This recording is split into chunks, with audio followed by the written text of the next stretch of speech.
and an able consort for the Emperor of Germany. "I have been happy here." She touched the carved doorpost in a gesture that clung and bade farewell at the same time. "Your Lord Father will be pleased to have you home." Matilda dropped her hand and straightened her cloak. "I do not need to be cajoled like a skittish horse." "That was not my intent, Domina." "Then what was your intent?" Drogo had been with her since that first long journey to her betrothal. He was her bodyguard and leader of her household knights, strong, dour, dependable. As a child, she had thought him ancient, because even then his hair had been white, although he had only been 30 years old. He looked little different now, except for a few new lines and the deepening of older ones.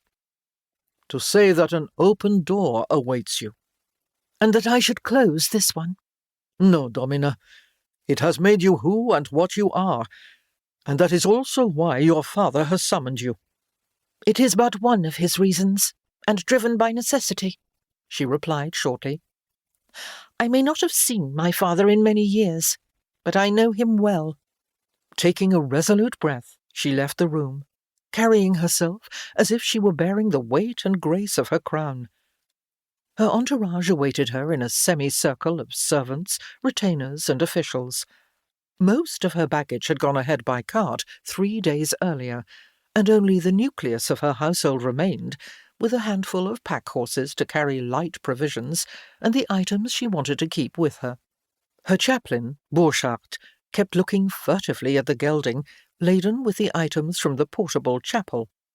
Matilda followed his glance, her gaze resting, but not lingering, upon a certain leather casket in one of the panniers before she turned to her mare. The salmon-red saddle was a sumptuous affair, padded and brocaded, almost like her hearth chair, with a support for her spine and a rest for her feet. While not the swiftest way to travel, it was dignified and magnificent. The towns and villages through which they passed would expect nothing less than splendour from the Emperor's recent widow. Matilda mounted up, settling herself and positioning her feet precisely on the platform, seated sideways, looking both forward and back. It was appropriate. She raised her slender right hand to Drogo, who acknowledged the signal with a salute and trotted to the head of the troop. The banners unfurled, gold and red and black. The heralds cantered out, and the cavalcade began to unwind along the road like jewels knotted on a string. The Dowager Empress of Germany was leaving the home of her heart to return to the home of her birth and a new set of duties. Adeliza gripped the bedclothes and stifled a gasp as Henry withdrew from her body. He was approaching 60 years old, but still hale and vigorous. The force of his thrusts had made her sore inside, and his stolid weight had crushed her into the bed. Mercifully, he gathered himself and flopped over on his back, panting hard. Biting her lip, Adeliza placed her hand on her flat belly and strove to regain her own breath. Henry was well endowed, and the act of procreation was often awkward and uncomfortable between them. But, God willing, this time she would conceive.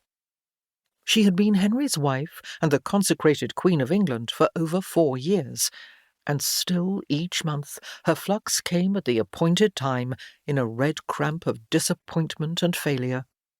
Thus far, no amount of prayers, gifts, penances, or potions had rectified her barrenness. Henry had a score of bastards by various mistresses, so he was potent with other women, but only had one living legitimate child, his daughter Matilda, from his first marriage. His son from that union had died shortly before Henry took Adeliza to wife. He seldom spoke of the tragedy that had robbed him of his heir, drowned in a shipwreck on a bitter November night, but it had driven his policies ever since. Her part in those policies was to bear him a new male heir, but thus far she had failed in her duty. Henry kissed her shoulder and squeezed her breast before parting the curtains and leaving the bed.